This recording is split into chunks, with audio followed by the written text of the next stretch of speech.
भगवान जगन्नाथ को चावल का भोग एकादशी को क्यों लगाया जाता है, इसका महत्व इस तरह आप समझ लें कि एकादशी को भगवान के भक्त जितने होते हैं, जितने वैष्णव होते हैं, वो चावल नहीं खाते, ऐसी परंपरा है। चावल पे प्रतिबंध है, ऐसी परंपरा है। श्रीमद् भागवत कथा ऐसी कहती है, नारद पुराण कहता है, मार्कंडेय पुराण, ब्रह्म वैवर्त पुराण, ये 4 पुराण ऐसा मानते हैं कि भगवान श्री सुदामा जी, सुदामा ब्राह्मण भगवान श्री जगन्नाथ जी यानी कृष्ण जी के पास गए थे पूष मास की शुक्ल पक्ष एकादशी में। तब उनके बच्चे भूखे थे, पत्नी भूखी थी, वो भूखे थे।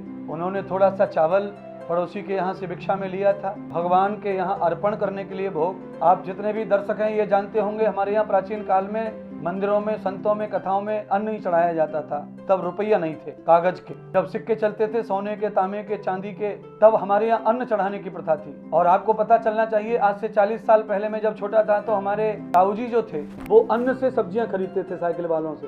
तो हमारी जो परंपरा है वही है। और वेदों में अन्न को और गाय को धन माना है, अन्न धन है, इसीलिए हम हमेशा कहते हैं धन धान्य से भरपूर हो सृष्टि। तो सुदामा जी ने चावल अपने बच्चों को भूखा छोड़ दिया, पत्नी को, और स्वयं भूखे रहे और भगवान श्री कृष्ण को एकादशी में चावल अर्पण किया। और आपको यह भी पता होगा कि भगवान ने चावल मुट्ठी भर के तत्काल एकादशी में ही खाया था। वो चावल जब एकादशी में सुदामा जी ने दिया और भगवान ने सुदामा का कल्याण करने के लिए उस चावल को महाप्रसाद मानकर, दिव्य प्रसाद मानकर और सारी सृष्टि का भंडारा समझ के भगवान ने भोगा था। इसीलिए सर्वत्र भगवान श्री कृष्ण जगन्नाथ एकादशी में अपने भक्तों की कामना पूरी करने के लिए चावल का भोग भोगते। जगन्नाथ मंदिर में चावल दान होता है, भक्ति दान करके जाते हैं, उनके नाम से ही चावल का भोग चढ़ाया जाता है। वहाँ लंबी लिस्ट है, एडवांस बुकिंग होती है दानी दाताओं की।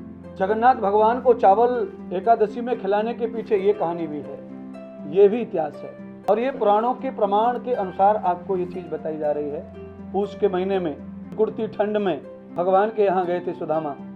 पूष का महीना भी पूजा के लिए अशुद्ध माना जाता है, शुभ कामों के लिए।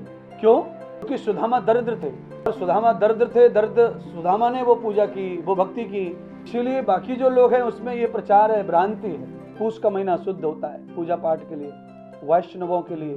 तो मैं कहता हूँ कि पूष का महीना सबसे ज्यादा अच्छा इसलिए होता है क्योंकि उसी दिन सुदामा का कल्याण हुआ, उसी दिन भगवान सुदामा को मिले। इसीलिए उसके महीने को हम लोग साइंटिफिक अशुद्ध माने तो ठीक है, क्योंकि ज्यादा ठंडी है, ज्यादा कोहरा पड़ता है, ऑक्सीजन लेवल कम होता है, और किसान के घर में पैसा नहीं होता पूष के महीने में। उसका पैसा सब खेत में लग जाता है, वो गेहूं बो देता है, जौ बो देता है, फसल कर देता है, सरसों बो देता है, और वो यूरिया डाल के खाली हाथ हो जाता है। इसीलिए 1 महीना ठंड में दिन और रात एक जैसा रहता था, पहले सूरज नहीं निकलता था 2 महीने, तो पूष के महीने को इसलिए खराब मानते थे।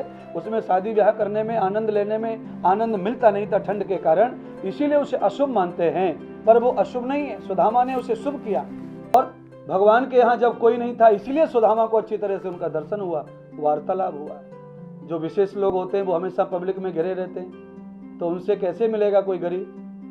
तो मित्र जो होते हैं वो स्पेशल मिलना चाहते हैं और ज्यादा देर बतराना चाहते हैं। परम भक्त होते हैं वो भगवान के निकट ज्यादा रहना चाहते हैं, और वो अकेले भी रहना चाहते हैं, दुकेले भी रहना चाहते हैं, सबके साथ रहना चाहते हैं, और वो अपने भगवान से अकेले में अपना दुख, दर्द, सुख, शांति बांटना चाहते हैं। तो सुदामा भी वही चाहते थे।